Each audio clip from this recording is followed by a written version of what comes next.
Cześć moi drodzy widzowie, zapraszam do kolejnego rankingu z Total War Warhammer 3. Tym razem mamy frakcję Jaszczuroludzi, na którą bardzo czekaliście. Ja osobiście mega też na nich czekałem. No, z prostego względu, jest to bardzo fajna frakcja, bardzo rozbudowana frakcja, jest dużo tutaj rzeczy, które będziemy musieli omówić. Jeśli chodzi o to, jak będzie prowadzony ranking i na co będziemy zwracać uwagę, no to na pewno będziemy zwracać uwagę na zastosowanie jednostki, na statystyki jednostki, kiedy możemy zrekrutować tą jednostkę, czy ta jednostka na przykład jest bardzo dobra, na przykład nie wiem, w mid game'ie, czy tam late game'ie, no to są takie moim zdaniem bardzo ważne rzeczy.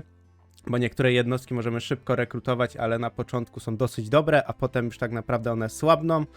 Jeśli chodzi o ten ranking, to też będziemy zwracać uwagę na to, że to będzie ranking bardziej pod grę, nie wiem, Imperia Nieśmiertelnych niż na przykład na multi, bo to też dużo osób z tego co widziałem o to się gdzieś tam czepiało, pytało, mówiło. No nie wiem jak to nazwać, bo nie chcę oczywiście nikogo urazić.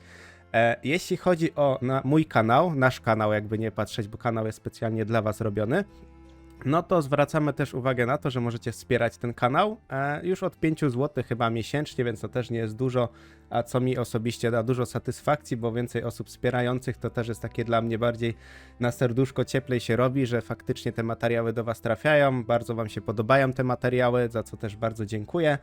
Też dziękuję bardzo za dużo komentarzy, jeśli oczywiście macie też jakieś wątpliwości co do rankingu, co do jednostki, możecie spokojnie pisać w komentarzach. Ja osobiście lubię z wami bardzo dyskutować, jeśli chodzi o dane jednostki, o daną taktykę, co też tak naprawdę i ja się więcej dowiaduję i tak samo wy się więcej dowiadujecie o niektórych jednostkach.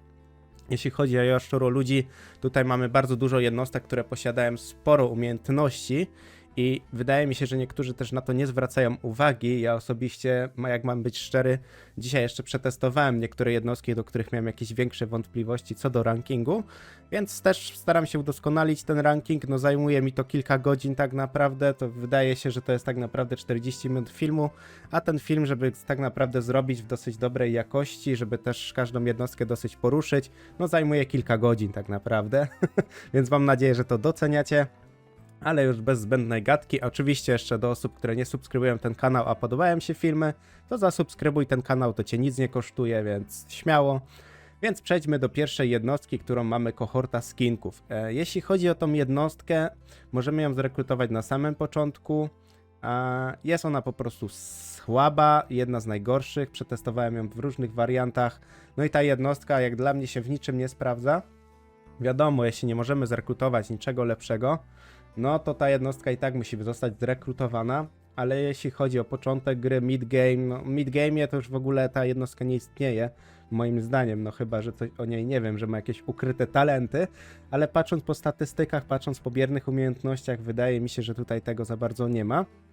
Jeszcze o jednej rzeczy zapomniałem wspomnieć, jeśli chodzi o rankingi jednostek, czy tam frakcji bardziej, zwracam też bardzo uwagę na to, czy dana jednostka jest bardzo wykorzystywana w danej frakcji. Czyli o co tutaj chodzi? Chodzi o to, że jeśli na przykład gramy, nie wiem, z kawenami, którzy działają na zasadce, więc tam się bardzo skupialiśmy na przykład na strzelcach, no bo to było bardzo ważne, bo jeśli chodzi o piechotę, nie mają aż takiej mega wybitnej, mocnej, żeby na przykład w mid-game'ie albo late-game'ie poradzić sobie z każdą frakcją.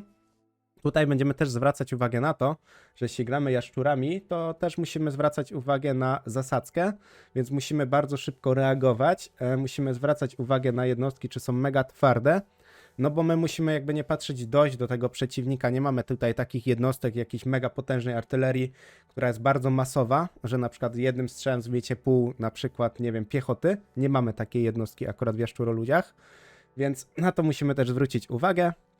Jeśli chodzi o pierwszą jednostkę, zostawiamy w najgorszej, mam nadzieję, że się z tym zgodzicie. No ta jednostka niestety nie jest użyteczna, dyscyplina tej jednostki też jest słaba. Jeśli zerkniecie tak na statystyki, nie jest to nawet najgorsza z takich jednostek z innych frakcji, no ale musimy zwrócić uwagę, że to oceniamy tą frakcję, a jak będziemy robić rankingi ogólne dla piechoty, strzelców, potworów i całej różnej maści tych wszystkich stworzeń, no to będziemy wtedy trochę inaczej na to zwracać uwagę. Kolejną jednostką mamy skinki czerwone grzebienie. Ja osobiście tej jednostki nie lubię, jest ona dla mnie bardzo słaba. Ja osobiście wrzucam ją do najgorszych też jednostek, też możemy ją rekrutować w miarę na początku. Ta jednostka tak naprawdę w zwarciu niczym się nie prezentuje dosyć dobrze, więc ta jednostka dla mnie jest naprawdę słaba. Plus taki, że nawet ten koszt utrzymania nie jest taki zły. Oczywiście do skinków możemy mieć wiele bonusów z samych bohaterów, z technologii, bo tam jest bardzo duży nacisk nawet na obrzędy, z tego co pamiętam. Więc wtedy ta jednostka może być faktycznie troszkę mocniejsza. Ale ja osobiście nie toleruję za bardzo tych jednostek, są one mega słabe. Na samym początku ewentualnie można je zwerbować, tak jak mówiłem przy poprzedniej jednostce, jeśli nie mamy jakiegoś lepszego wariantu. No ale można bardzo szybko ten wariant już osiągnąć na drugim tierze budynków, więc wtedy ta jednostka jest całkowicie nieużyteczna, nie kupujemy tej jednostki. No chyba, że mamy tą jednostkę na początku, to faktycznie używamy, nie usuwamy, więc wydaje mi się, że też się zgodzicie z tym wyborem, więc tu zostawiam skinki czerwone, grzebienie na najgorszej pozycji. Kolejną jednostką, moi drodzy, to są kameleony prześladowcy. Są to bardzo fajne jednostki, też bardzo szybko możemy je zrekrutować. Po pierwsze mają strzał w ruchu, no wiadomo, mają 2 naboje, więc to też nie jest za specjalnie sporo. Mamy też odporność właśnie fizyczną i na ostrze o 20%, to jest dosyć sporo, 65 dyscypliny, 40 pancerza. Mają też bardzo dobre nawet statystyki, powiedzmy obrony w zwarciu, bo aż 36, prędkość 48, więc jeśli chodzi na taką piechotę, dosyć fajnie się gdzieś tam sprawdzają. Posiadają dodatkowo nie dość, że unik, posiadają straż przednią.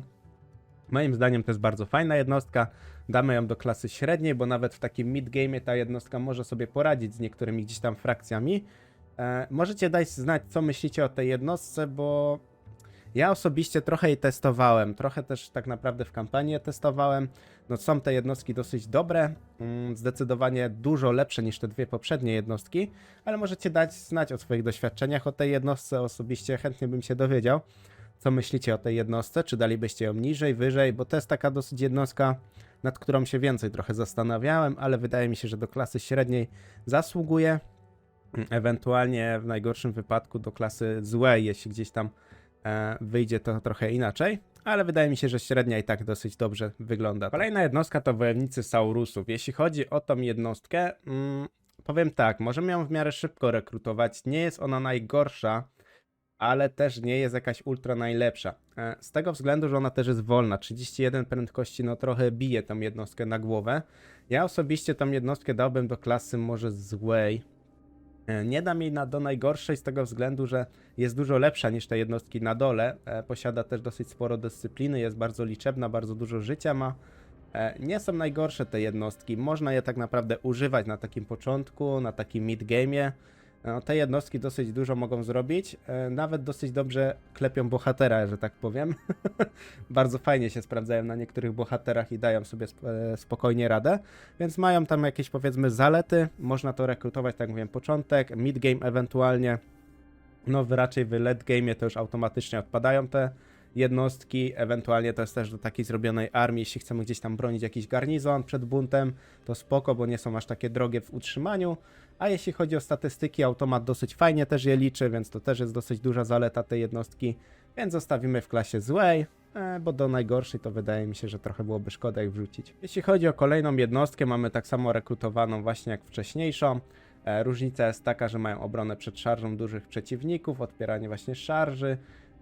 Tak naprawdę statystyki są bardzo podobne, mają trochę mniej siły broni niż poprzednia jednostka, ale są bardzo właśnie dobre, skuteczne na dużych wrogów, co jest dosyć spoko.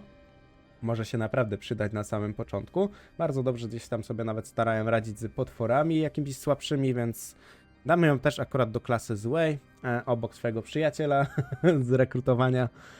Wydaje mi się, że ta jednostka naprawdę zdecydowanie do klasy złej należy.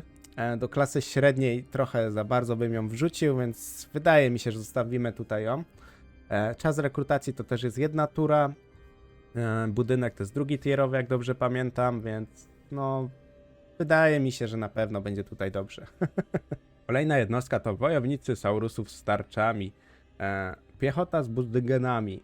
Nie wiem, czy to dobrze wymówiłem. Jeśli chodzi o tą jednostkę, ja osobiście wrzuciłbym ją raczej do klasy średniej.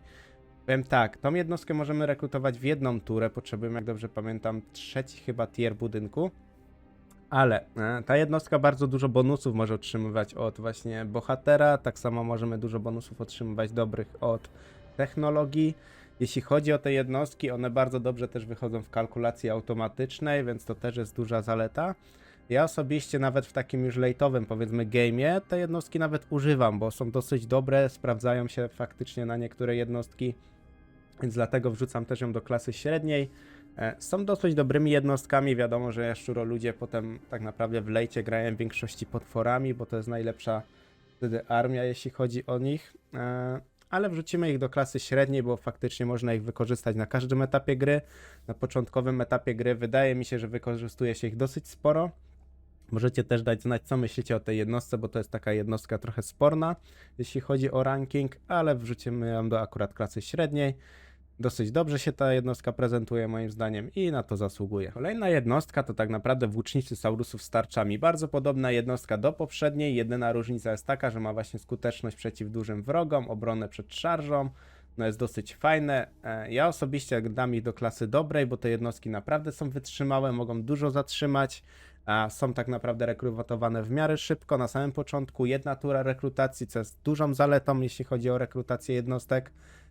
A jeśli chodzi o jaszczuroludzi, no nie mamy dużo jednostek, które automatycznie będą miały dobrą skuteczność przed dużymi wrogami, co jest ważne. Walcząc chociażby takim Kroggarem, no mamy na przykład Tenesha, Zincha blisko, więc to jest dosyć taki mocny przeciwnik i w większości on używa potworów, więc gdybyśmy na przykład takich jednostek nie mieli, no byłoby dosyć słabo. Możecie też sobie zobaczyć na moim ostatnim gdzieś tam live'ie, jak na przykład te jednostki dosyć dobrze trzymały po prostu szyk, bardzo dobrze sobie radziły z tymi potworami i dlatego moim zdaniem zasługują na zdecydowanie klasę dobrą, do najlepszej zdecydowanie nie, ale do dobrej wydaje mi się, że naprawdę zasługują. Moi drodzy, kolejna jednostka to jest Świątynna Straż. Jest to z budynku 4. tieru dopiero. Jeśli chodzi o tą jednostkę, ona jest to piechota z halabardami, co jest bardzo potrzebne, jeśli chodzi o tą frakcję. Naprawdę jest potrzebna ta jednostka. Czas rekrutacji to są 2 tury. Jeśli chodzi o tą jednostkę, ja osobiście bym ją wrzucił do najlepszych, za co pewnie będzie ostry hejt, ale piechota z halabardami jest bardzo potrzebna, bo jeśli mamy na przykład armię budowaną z potworów, z jakiejś tam artylerii, no to brakuje nam tak naprawdę takiej piechoty, która będzie na przykład bronić przed jakąś tam szarżą dużych właśnie jednostek, potworów. A jeśli chodzi o tą jednostkę, ona ma 85 dyscyplin, co jest bardzo dużo, jeszcze dodatkowo jak dołożymy sobie jakieś bonusy, to spokojnie ona osiągnie 100 dyscypliny. Jeśli chodzi o pancerz, jest też 85, jest to jednostka wolna, ale ona jeśli chodzi o statystyki na przykład ataku, zwarć, obrony, no bardzo balansuje się tak naprawdę. Czas rekrutacji 2 tury to też nie jest straszne. Posiada funkcję strażnika, no dużo ma dużych jakby zalet ta jednostka, też liczebność 100 to jest też fajne, bo można bardzo fajnie otoczyć na przykład niektóre jednostki. One się dosyć ciężko wyłamują, więc naprawdę długo wytrzymują. Jest jedna z takich najciekawszych jednostek piechoty u jaszczuroludzi, tak mi się wydaje. W sumie już prawie skończyliśmy, jakby nie patrzeć piechotę. Więc zdecydowanie osobiście dam ich do klasy najlepszej, bo warto rekrutować chociażby parę tych jednostek, tym bardziej, że to jest jednostka mid-game'owa albo właśnie late'owa.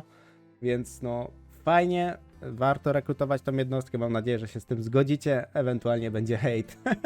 Kolejna jednostka to już jest kawaleria zimnokrwistych. Zaczynamy troszkę kawalerii. Jeśli chodzi o tą jednostkę, dużą zaletą na pewno tej jednostki jest pancerz, prędkość.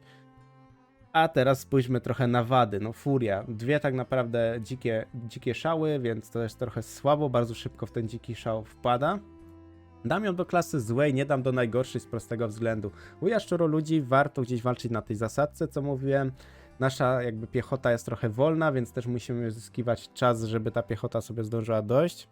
Więc jeśli chodzi na przykład z taką walką z krasnoludami, albo na przykład, nie wiem, z kawenami, to gdzieś tam bardzo się opierają na strzelcach, na artylerii, no to zdecydowanie taka jednostka nam jest potrzebna w armii. Tym bardziej na samym początku, jeśli mamy takiego przeciwnika dosyć wymagającego, to ta jednostka może trochę namieszać. Jeśli chodzi o rekrutację, to jest 1 tura, jest bardzo szybki tier budynkowy, więc ta jednostka może coś tam zrobić. Wiadomo, że na 3. tierze możemy już zrekrutować na przykład dużo lepsze jednostki jak rogatych, ale to też musimy do tego 3. tieru dojść, co nie jest, wydaje mi się, jakoś mega trudne. Ale ta jednostka też może trochę namieszać. No zdecydowanie te 70 prędkości trochę ratuje w niektórych sytuacjach. Też przetestowałem troszkę tą jednostkę, bo byłem trochę jej niepewny. No na pewno dużą zaletą też jest siła broni, bo posiadasz 46, to jest dużo, jak na taką jednostkę. Więc zostawiamy ją po prostu w klasie złej i tyle. Kolejną jednostką to są jeźdźcy na zimnokrwistych. To przed chwilą właśnie o nich gdzieś tam wspominałem. A jeśli chodzi o tą kawalerię, jest ona nie najgorsza. Prędkość wiadomo bo dużo osób się właśnie zastanawiało, jak ich wrzucę w ranking odnośnie właśnie prędkości.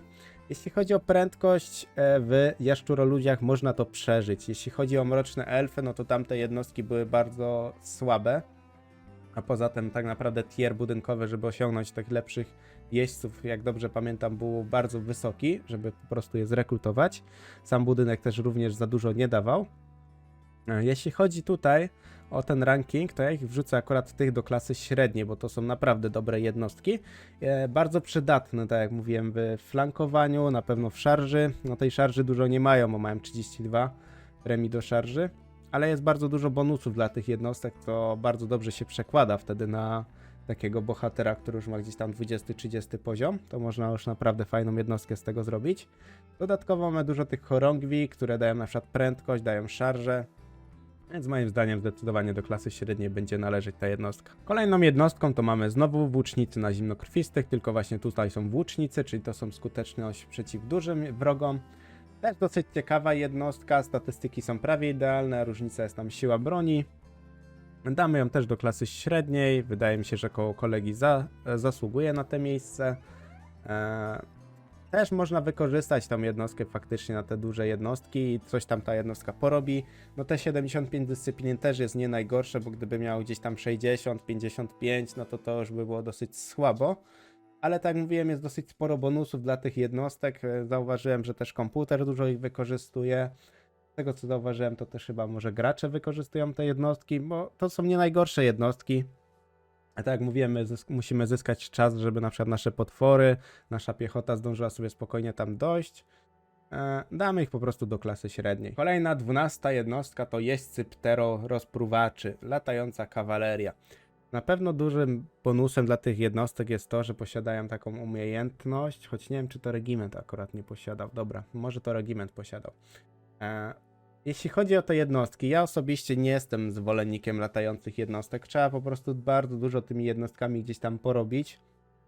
Jedyną gdzieś taką zaletą właśnie tych jednostek to jest na przykład polowanie na bohaterów latających, co się może mega fajnie sprawdzać, ale czasem bywa tak, że bohater latający jest wojownikiem i jest po prostu on bardzo mocny, więc w tym przypadku taka jednostka mogłaby się szybko po prostu rozsypać. Nie wrzucę tej jednostki może do na przykład najgorszej, ale ja osobiście gdzieś nie przepadam za tymi jednostkami, ale wrzucę ją akurat do klasy średniej, bo jakby nie patrzeć, widać potencjał w tej jednostce, jest prędkość dosyć spora, może sobie na przykład bardzo dobrze poradzić na takiej, nie wiem, blokowaniu artylerii, strzelców, dodatkowo ma odporność na ostrzał 15%, to też dosyć dobrze wychodzi, straż przednia, więc możemy ich schować do przodu, więc bardzo szybka jakby reakcja szarży, na przykład jeśli ktoś ma bardzo dobrą artylerię, bardzo dalekozasiężną, to jest to duży plus dla tej jednostki. No ale w większości ta jednostka wydaje mi się, że wtedy by się musiała po prostu poświęcić, ewentualnie ledwo przeżyć. Więc dam do klasy średniej. Ja osobiście nie jestem zwolennikiem budowania na przykład całej armii z takich jednostek. Gdyby to były jednostki jeszcze strzelające, to faktycznie można więcej się pobawić tym. Ale jeśli chodzi o jednostki, które muszą jednak atakować, schodzić w dół, no różnie z tym bywa po prostu. Kolejną jednostką to mamy Rogatę. Zdecydowanie klasa dobra. Z wielu tak naprawdę powodów. Poza tym prędkość 78 to już jest dużo więcej niż tamci, bo tamci mieli 66. Sporo bonusów dla tych jednostek. 100 pancerza, liczebność 48 też jest mega fajnie. Dyscyplina 85 co też jest na plus. Premia szarży jest też większa, siła broni też jest większa. Jest to dobra jednostka, bardzo szybko jest właśnie można ją kupić, 2 tury rekrutacji, ale jest na 3. tierze, więc naprawdę szybko można tą jednostkę jakby otrzymać. Są mega skuteczne właśnie na, nie wiem, chociażby taką właśnie artylerię, kuszników od krasnoludów, no naprawdę dosyć dobre jednostki. Można nimi naprawdę coś porobić u jaszczuroludzi. Jeśli chodzi o mroczne elfy, no to tam kawalerię mało co było można porobić, by był trochę inny styl gry, tak mi się chociaż wydaje. Ja osobiście w swoim rankingu daję do klasy dobrej, możecie dać znać co o nich myślicie. Jeśli chodzi o komputera, to z tego co zawsze pamiętam, on rekrutował tego ile wlezie, to plus latające potwory i po prostu całą armią taką chodził. Więc zostawiamy w klasie dobrej. Kolejna jednostka to jeźdźcy na Terradonnach. Ciężko to wymówić. Jeśli chodzi o tą jednostkę, mamy dużo biernych tutaj umiejętności, straż przednia, strzał w ruchu, mamy jeszcze dodatkową odporność na ostrzał, leśnik, no jest bardzo dużo tych bonusów. Ale ja już wcześniej mówiłem, że ja tak za bardzo o takich jednostkach latających to tak średnio. Tym bardziej, że u jaszczuroludzi no nie przepadam za bardzo za tymi jednostkami. Osobiście nie rekrutuję ich nawet z tego, co możecie zauważyć w kampanii. Testowałem też te jednostki, ale te jednostki są mało liczebne, mają mało życia. Moim zdaniem bardzo szybko można je strzelić, więc jeśli grałem przeciwko na przykład Talaguę, no to bardzo szybko rozwalałem tego jednostki. No Talaguę chociaż ma duży chyba bonus dla tych jednostek latających, więc tam akurat może troszkę te jednostki lepiej wychodzą. Ale to jest ranking ogólny jaszczuroludzi, więc musimy zwrócić uwagę akurat na ogólne granie. Ja osobiście dam ich do klasy... Kurde, dam ich do klasy średniej. Do złej trochę słabo byłoby ich wrzucić, bo mają bardzo dobrą siłę pocisków, mają też zatrucie, co osłabia bardzo jednostki przeciwnika. Gdyby może nie miały tego zatrucia, wylądowałyby po prostu w klasie złej. Jeśli chodzi o rekrutację, też jest w miarę szybka, więc też tutaj jest to akurat na plus, więc tutaj akurat ich zostawimy. Kolejna jednostka jest bardzo podobna do poprzedniej. Różnica jest taka, że właśnie nie posiada zatrutych pocisków, ale posiada na przykład właśnie bomby, co jest dosyć fajne. Nie są one jakieś też wybitnie potężne, ale do klasy średniej wydaje mi się, że należą. Do klasy złej, no te jednostki byłyby za słabe, poza tym mają sporo prędkości, więc nawet gdy gdzieś tam już te amunicji braknie, ewentualnie chcemy ich zastosować do jakiejś na przykład kontry na artylerię, na strzelców, to zawsze mogą dużo zatrzymać, a to jest bardzo ważne, bo nasze jednostki faktycznie mają odporność na ostrzał, ale jak trafimy na bardzo mocne jednostki, jak na przykład żelazne smoki, ewentualnie jakąś mega mocną artylerię, no to warto poświęcić chociażby ten oddział latających, żeby to zatrzymać, zanim nasza armia na przykład dojdzie do jego armii, więc zastosowanie faktycznie może być większe tej jednostki. Moi drodzy, przechodzimy teraz do jednostek tak naprawdę dystansowe bestie potworów, ogólnie takie hybrydy, dystansowe jednostki, łowcza wataha razodonów, mam nadzieję, że dobrze to wymówiłem. Jeśli chodzi o te jednostki, osobiście nie widzę większego zastosowania w tych jednostkach. Nie są one najgorsze, bo jeśli sobie zobaczycie na statystyki, no jest 32 liczebność, siła pocisków też jest nie najgorsza. Osobiście wrzucę je do klasy złej, bo mogą te jednostki dosyć dobrze się sprawdzać chociażby na bohaterów, co jest dosyć ważne, bo niektórzy bohaterowie są mega twardzi, ci mają dosyć dobre przebicie pancerza. Zasięg też jest taki, powiedziałbym, nie najgorszy. Dużą zaletą tej jednostki też jest na pewno prędkość, bez 70, co jest dużo. Jeśli ta jednostka byłaby dużo wolniejsza, to też automatycznie poleciałaby raczej zdecydowanie niżej na ranking. Osobiście posiadałem te jednostki w armii i zastosowanie jest dosyć dobre nawet, więc akurat szkoda byłoby ich rzucić do klasy gorszej. Do takiego late game'u wydaje mi się, że raczej w ogóle się nie nadają, ale taki początek, mid game to jeszcze gdzieś tam się załapią te jednostki, więc też to będzie jako bonus dla nich, żeby tutaj wylądowały, więc zostawiamy w klasie średniej. Kolejna jednostka jest bardzo podobna do poprzedniej, tylko tutaj mamy większy zasięg, są to jednostki, które plują ogniem. Mamy tutaj też tą samą właśnie prędkość, mniej pancerza, ilościowe jest to samo.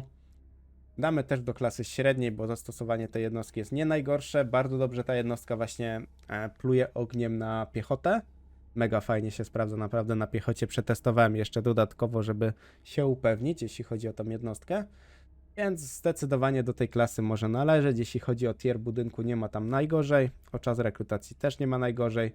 Raczej tak jak mówiłem, jeśli chodzi o te dwie jednostki, no to raczej late game odpada automatycznie.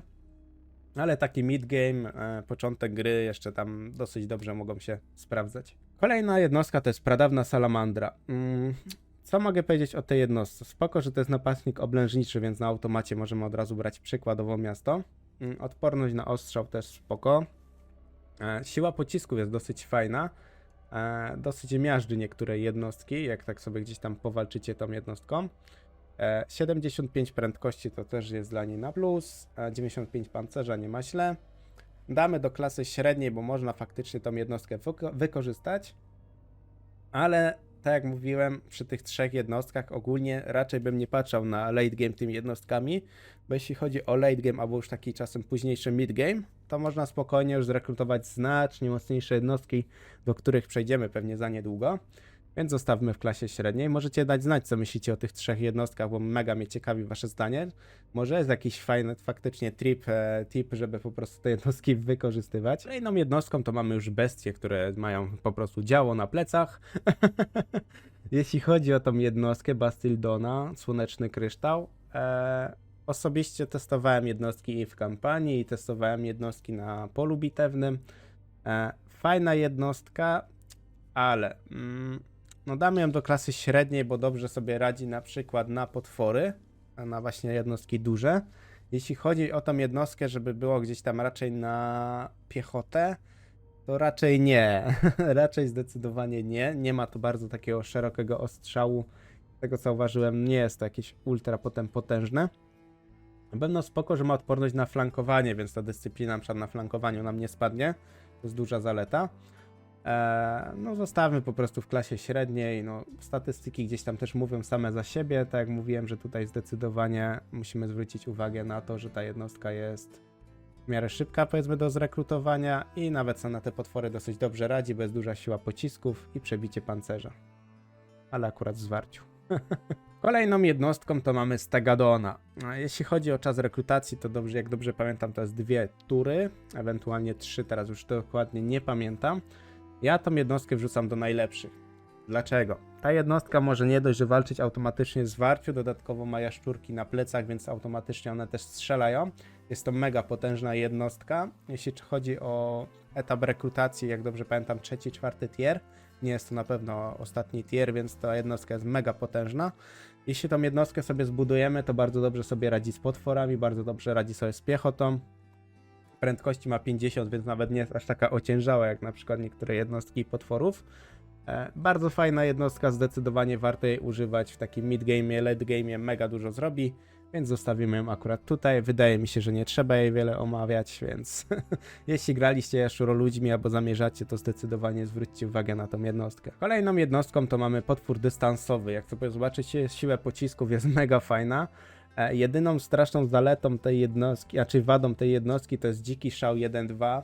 No, do tego trzeba by się gdzieś tam przyzwyczaić. Ale ta jednostka tak naprawdę bardzo dobrze sobie radzi, jeśli chodzi o dystans. Jest naprawdę mega potężna. Ma bardzo taki nawet obszarowy ten strzał. Dodatkowo to jest strzał zatrucia, więc automatycznie jednostki otrzymują jakby negatywne efekty. Więc ta jednostka jest mega potężna. Wrzucę ją akurat, kurde, waham się między najlepszą a dobrą. Wrzucę ją do najlepszej, bo ta jednostka faktycznie może dużo narobić. Tym bardziej, że jeśli chodzi o tier zbudowania tej jednostki, nie jest to najgorzej. Więc zostawimy akurat tutaj. Kolejną jednostką to jest kolejny potwór dystansowy. Jest to prastary Stegadon. Jeśli chodzi o te jednostki, to tutaj chyba... kurczę, no bardzo ciężki jest ten wybór, wam powiem. Wrzuciłbym raczej do najlepszych. Poza tym ta jednostka na automacie będzie miała takie zniszczenia robiła, więc... Jeśli chodzi o tą jednostkę, jest naprawdę dobra. Siła pocisków, zatrute pociski, przebicie pancerza w zwarciu, dosyć sporo życia, dosyć sporo pancerza. No jest to jednostka dosyć dobra. Na pewno jest dużym plusem, że ona nie wpada, jak dobrze pamiętam, w furię. To jest naprawdę spoko, możemy non stop panować nad tą jednostką. Odporność na ostrzał. No wrzućmy ją akurat do tego. Też ma strzał w ruchu, co jest fajne. Dosyć przydatne akurat u jaszczuru ludzi, więc tutaj zostawimy. Kolejna jednostka to mamy piechotę miotającą. Harcownicy skinków. Dosyć taka ciekawa, nawet jednostka nie jest najgorsza. Osobiście wrzuciłbym ją raczej do klasy złej. Za to chociażby, że ma strzał w ruchu, więc nie możemy wrzucić jej do najgorszej klasy. Poza tym zatrute ataki też jest dużym plusem. A do skinków też mamy te bonusy na przykład obrzędów.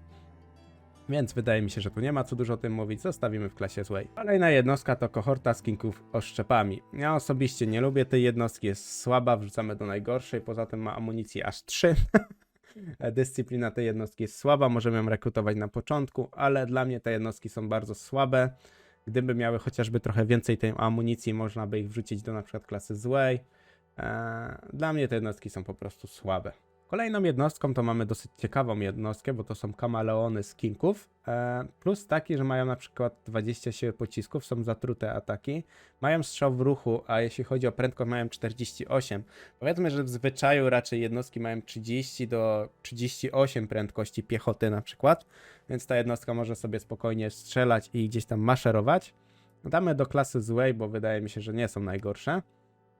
Odporność na ostrzał 40% naprawdę robi robotę, więc akurat tutaj ich wrzucimy. Dodatkowo mają jeszcze skradanie, więc to też jest fajny plus. Zostawimy ich po prostu tutaj. Kolejną jednostką to mamy Dziki Bastiladon. Jest on rekrutowany w miarę na początku. Pierwszy budynek, jak dobrze pamiętam, potworów. Jest to jednostka, kurde, no wrzucę ją do złej. Choć zastanawiam się trochę nad najgorszą, ale nie no, wrzucimy ją do złej. Ta jednostka coś tam faktycznie może porobić, może robić jako właśnie takiego powiedzmy tanka, czy może utrzymywać te jednostki, ma sporo pancerza. No, ta furia bardzo działa na niekorzyść tej jednostki, ale jest po prostu w miarę wytrzymała, jest bardzo szybko do rekrutowania, więc na to też trzeba zwracać uwagę. Odporność na flankowanie, więc dyscyplina na przykład jej też nie spadnie. No, można powiedzmy jakoś tam tą jednostkę faktycznie wykorzystać. Kolejna jednostka to Bastildon, kryształ ożywienia. Jeśli chodzi o czas rekrutacji, nie jest najgorszy, chyba 2 tury. Statystyki tej jednostki są takie sobie, bym powiedział. To jest potwór wsparcia. Jak potwory wsparcia, no one gdzieś tam leczą, na przykład mają jakiś dodatkowy ostrzał, nie wiem, błyskawice, pioruny, różne jakieś takie dziwne rzeczy. Jeśli chodzi o tą jednostkę, ja osobiście za nią nie przepadam. Wrzucam to po prostu do klasy złej. Nie widzę po prostu większego sensu rekrutowania tej jednostki. Ona, jak dobrze pamiętam, ma chyba nawet wskrzeszenie i chyba leczenie. Ale ta jednostka moim zdaniem w późniejszym etapie gry chyba nie jest wykorzystywana. Ja osobiście chyba bym tego nie wykorzystywał. Można zdecydowanie lepsze jednostki zrekrutować zamiast tej jednostki. I osobiście bym tego nie rekrutował. Kolejną jednostką to są Kroxigory. Jeśli chodzi o Kroxigory, to jest bardzo taki ciekawy temat, bo na przykład na Kai Wędrowiec ma bardzo dużo bonusów do nich i jeśli chodzi o zbudowanie armii z Kroxigorów, to po prostu chodzi i rozwala wszystko. Można tam wiadomo dołożyć jeszcze parę potworów i takich większych i będzie naprawdę mega potężna armia. Jeśli chodzi o Kroxigory, moim zdaniem to jest dobra jednostka. Może nie dałbym ich do najlepszej, bo... choć kurczę, no nie wiem. Nie no dobra, zostawmy ich po prostu w dobrej jednostce. Są naprawdę dobre. Jedyną gdzieś tam wadą tych jednostek jest to, że jeśli one zostaną bardzo szybko otoczone, bardzo szybko schodzą. Jeśli chodzi o takie 1 na 1, jeśli rzucimy ten oddział na inny oddział, no to automatycznie miażdżą ten oddział. No rzadko się zdarza, że 1 na 1 przegrają. Wiecie co, wrzucimy ich do najlepszej. Z tego względu, że tam jest 2 tury rekrutowania tych jednostek. Nie są naprawdę najgorsze te jednostki, ja osobiście mega lubię te jednostki, tylko trzeba zwracać uwagę na to, żeby te jednostki nie zostały osaczone, oflankowane, no bo wtedy robi się trochę problem. Choć wiecie co, jednak do dobrej. Bo oni posiadają jeszcze też tą furię chyba, jak dobrze pamiętam, i one się troszkę chyba wyłamują. Kolejną jednostką to jest Bastildon Arka Soteka. Jeśli powiem o tej jednostce jedną ważną rzecz, można ją rekrutować na samym początku, wrzucam ją do najlepszej, a teraz dowiecie się dlaczego. Będzie to dla was szok, ale jeśli chodzi o late game, to może raczej ta jednostka nie. Ale jeśli chodzi o początek gry, to jest mega potężna jednostka, bo posiada ona czar takiego jakby wiru, zatrucia i automatycznie zatruwa wszystkie jednostki dookoła. Swoich jednostek nie rani, więc to jest naprawdę mocna jednostka. Można ją zrekrutować w jedną turę, utrzymanie tej jednostki nie jest najgorsze. Jest to mega potężna jednostka, jeśli nie wiedziałeś o tej jednostce, przetestuj sobie na jakichś tam bitwach. Ta jednostka naprawdę robi dużo roboty, to jest potwór wsparcia, więc jak się wrzucimy na przykład tą jednostkę plus jakąś inną jednostkę, to mega fajnie robi różnicę. Najlepszym sposobem na te jednostki to jest rzucanie ich po prostu w piechotę, ewentualnie w, nie wiem, kawalerię i rzucania po prostu tego wiru. Jak dobrze pamiętam, to jest chyba 60 do 90 sekund odnowienia tego wiru i jest to naprawdę mega mocne. Wrzucę ją dlatego do najlepszych, bo na początku ta jednostka robi dużo roboty, a jeśli chodzi o rekrutację, można szybko ją zrekrutować, więc zdecydowanie tak. Możecie mnie za to zhejtować, ale ja osobiście widzę w tej jednostce mega duży potencjał, tym bardziej właśnie na początek gry i na midgame. Kolejną jednostką to jest Dziki Stegadon. Jest to jednostka moim zdaniem średnia. Na pewno do dobrej, najlepszej bardzo jej daleko, ale na początku jeśli chodzi o statystyki siły broni, rekrutację, nawet życie, dosyć dobrze ta jednostka sobie gdzieś tam radzi. Jest na pewno przydatna do przebijania na przykład jakichś tam szyków, to do takich bardziej poświęceń bym powiedział niż jakichś tam większych zniszczeń, żeby na przykład nasza piechota mogła się tam dobrać na przykład do artylerii, do strzelców, do bohatera, no różnie gdzieś tam bywa. Jest to taka nie najgorsza jednostka, tak jak mówiłem, szybko w miarę do rekrutowania. chyba 2 tury, jak dobrze pamiętam, rekrutowania, ale to jest chyba 3. tier budynku. Więc zdecydowanie możemy wrzucić do klasy średniej i nie będzie po prostu jej przykro i nam przykro. Kolejną jednostką to są święte Kroxigory. Wrzucam je też akurat do klasy dobrej. Do najlepszych chyba bym troszkę mógł ich nie wrzucać, bo może jakby miały faktycznie więcej prędkości, no to by było spoko. Mają akurat tyle samo prędkości, ale dosyć dużo bonusów mamy z bohaterów, tak jak mówiłem już wcześniej przy Kroxigorach.